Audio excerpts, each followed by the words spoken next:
আসসালামু আলাইকুম আমার চাকরি প্রত্যাশী ভাই ও বোনেরা, আশা করি আপনারা সকলে ভালো আছেন, আমিও ভালো আছি।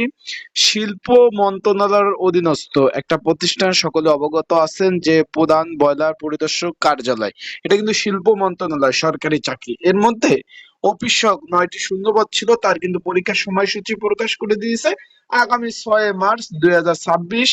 এখানে 1.5 ঘন্টা পরীক্ষা হবে। আপনারা সকলে জানেন যে অফিসক পদের পরীক্ষা 1 ঘন্টা, এখানে পরীক্ষা কিন্তু 1.5 ঘন্টা। তার মানে লিখিত পরীক্ষা অনুষ্ঠিত হবে, বিষয়টা আশা করি বুঝতে পারছেন। এই পদের পরীক্ষার প্রিপারেশন প্রস্তুতিমূলক একটি সাজেশন রয়েছে, যেটা সংক্ষিপ্ত আকারে কিভাবে পাবেন, কতটুকু কমন উপযোগী হবে, আজকের এই ভিডিওর মাধ্যমে আপনাদের জানিয়ে দেব। এবং পরীক্ষার হলে কি কি কাগজপত্র নিয়ে যাবেন, কি কি ডকুমেন্ট লাগবে, এবং এই প্রতিষ্ঠানটা আসলে কি রিটায়ার্ড পেনশন সুযোগ সুবিধা আসলে পাবেন কিনা চাকরি নিলে, সেই বিষয় নিয়েও কিন্তু আজকে বিস্তারিত বিষয় আমরা আলাপ আলোচনা করবো ইনশাল্লাহ। তাহলে ভিডিওটা শুরু থেকে শেষ পর্যন্ত দেখবেন। আর আপনারা যারা আমার ইউটিউব চ্যানেলে নতুন, তারা অবশ্যই আমার ইউটিউব চ্যানেলটা সাবস্ক্রাইব করে রাখবেন। আর ফেসবুক পেজ থেকে ভিডিও দেখলে অবশ্যই ফলো করবেন।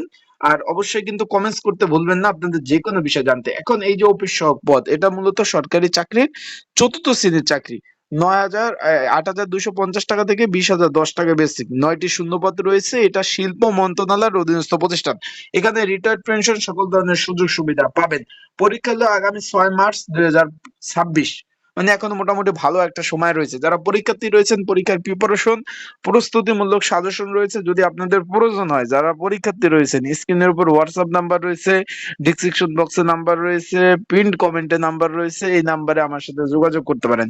এই নাম্বারে যোগাযোগ করে আপনারা কিন্তু আমার কাছ থেকে সাজেশন নিতে পারবেন। যাদের প্রয়োজন আছে, এই যে নাম্বার, এটা হোয়াটসঅ্যাপ নাম্বার, আবারও বলতেছি, এই যে স্ক্রিনের উপর নাম্বার, ডিসক্রিপশন বক্সে নাম্বার, পিন কমেন্টে নাম্বার, এটা হোয়াটসঅ্যাপ নাম্বার। এই নাম্বারে আপনারা মেসেজ করতে পারেন, যোগাযোগ করে লিখলে আপনার কিন্তু কোন পদে সাজেশন লাগবে লিখতে পারেন, সাজেশনটা নিতে পারবেন। এই যে অফিস সব, এখানে তারা বলে দিয়েছে লিখিত, ব্যবহারিক এবং মৌখিক পরীক্ষার জন্য এই প্রবেশপত্রটি ব্যবহার করতে হবে, মানে নতুন ভাবে কোনো প্রবেশপত্র দিবে না।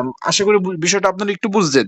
যে এই যে আপনারা যে এডমিট কার্ডটা ডাউনলোড করছেন, এই একই এডমিট কার্ড দ্বারা পরবর্তীতে আপনাদের কিন্তু সবগুলো পরীক্ষাগুলো হবে। আবারও বলতেছি, এই মানে আপনাদের নতুন ভাবে আর কোনো এডমিট কার্ড তারা দিবে না। নতুন ভাবে এডমিট কার্ড দিবে না, এই একই এডমিট কার্ড দ্বারা আপনাদের কিন্তু সকল ধরনের সকল পরীক্ষা কিন্তু অংশগ্রহণ করতে হবে। আশা করি আপনারা বিষয়টা বুঝতে পেরেছেন। বিষয়টা আশা করি আপনারা ভালোভাবে বুঝতে পারছেন। এটা শিল্প মন্ত্রণালয় অধীনস্থ একটা প্রতিষ্ঠান। পরীক্ষা শুরু 30 মিনিট পূর্বে কিন্তু পরীক্ষা হলে পৌঁছতে হবে, এবং পরীক্ষা শুরু হওয়া শেষ না হওয়া পর্যন্ত কেউ কিন্তু পরীক্ষার হলে পৌঁছতে মানে বেরোতে পারবেন না।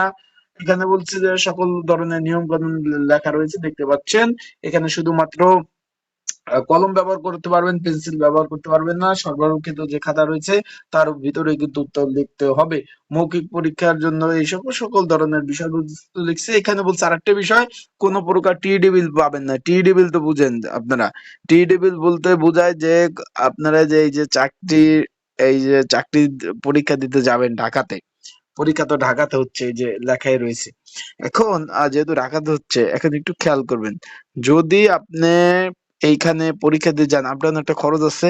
সেই খরচটা, যে খরচটা আপনার পড়বে, সেই খরচটা কিন্তু কর্তৃপক্ষ দিবে না। আবারও বলতেছি, সেই খরচটা কিন্তু কর্তৃপক্ষ আপনাকে দিবে না।